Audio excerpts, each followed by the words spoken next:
কদিন আগেই সাকিব আল হাসান হয়েছেন পাপমুক্ত। আইসিসি থেকে সুখবর মিলতেই মরিয়া হয়ে উঠেছেন ক্রিকেটে ফিরতে। প্রত্যাবর্তন হিসেবে আইপিএলকে বেছে নিতে চাচ্ছেন টাইগার এই অলরাউন্ডার। ভারতের গণমাধ্যম সংবাদ প্রতিদিন জানিয়েছে, ইতোমধ্যে 3টি ফ্রাঞ্চাইজির সাথে যোগাযোগ করছেন সাকিব। সূত্রের বরাতে পত্রিকাটি জানায়, 3 বিভাগে দুর্বল 3টি দলের হয়ে খেলতে চেয়ে যোগাযোগ করেছেন সাকিব। তারা সাবেক বিশ্বসেরা অলরাউন্ডারকে আশ্বাস দিয়েছেন, যেহেতু নিলামে দল পাননি সাকিব, তাই তাকে অপেক্ষায় থাকতে হবে। যদি কোনো দলে ইনজুরি বা বদলি প্রয়োজন হয় তবেই ডাক পাবেন সাকিব। দেশের বাইরে থাকা সাকিব টেস্ট থেকে অবসর নিয়েছেন। চ্যাম্পিয়ন্স ট্রফিতে তার খেলার কথা থাকলেও সেটিও সম্ভব হয়নি।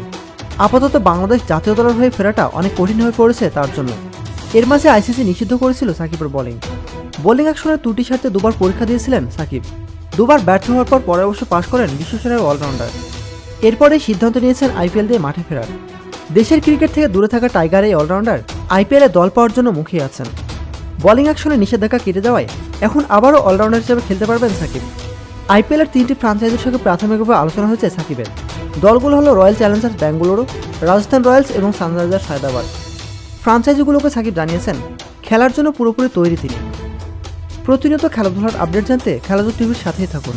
এতক্ষণ আমাদের সাথে থাকার জন্য আপনাকে জানাচ্ছি বিশেষ ধন্যবাদ।